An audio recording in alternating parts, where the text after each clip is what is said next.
I bet we have all had gluten-free bread that is so dense and so hard that you can barely cut it, and when you do, it just crumbles to pieces. Well, I am Amy from A Red Spatula, and I am here to teach you a new and better way.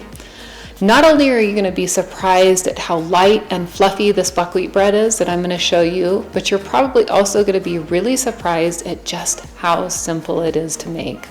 No special equipment, you don't even need a stand or a hand mixer. This is all done by hand. This is a no-knead method that you just use a spatula or a fork to mix the dough with. Now, don't forget, of course, to subscribe. You don't want to miss any of the new videos that are coming out. And of course, if you have comments or questions as I go throughout this video, be sure to drop those down in the comment section.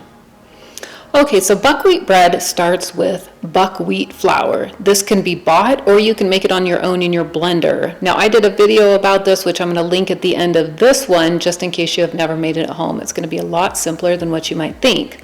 But I don't only just use buckwheat flour. I use a blend of buckwheat flour, rice flour, or millet flour, and tapioca starch with a little bit of ground flax as well. I found this to be the perfect combination for this bread. And so far, it has produced the best results for me. In a medium-sized bowl, you're going to mix together your wet ingredients. Now, I'm going to list all of the ingredients and their measurements in the description below.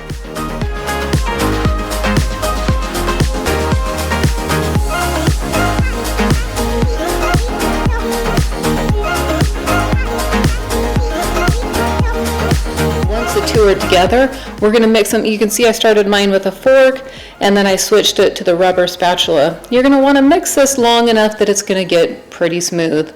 This doesn't take very long, maybe a minute or two.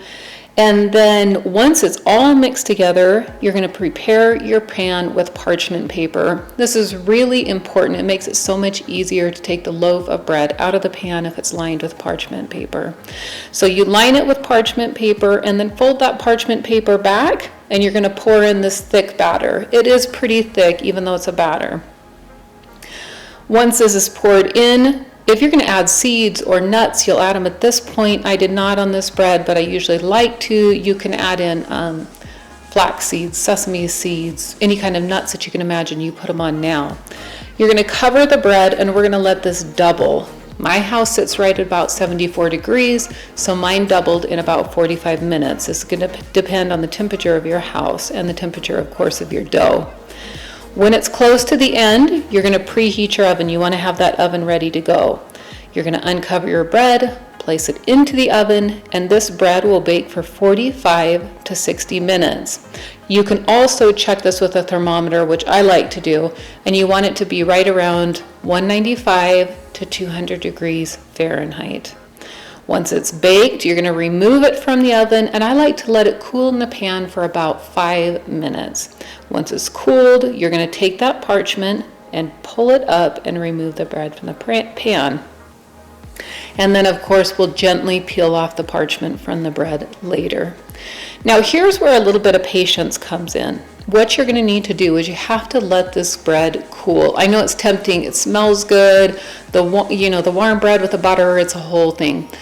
But if you cut into this right away, the starches in the bread will not have a chance to solidify, and they'll be kind of gummy if you cut into it right away. So I recommend waiting at least 35 minutes to an hour before you slice into it. Of course, once it's done, you can enjoy it any way you like. My favorite way is with softened butter and some kind of fresh jam. Don't forget, if you have any comments or questions, drop them below.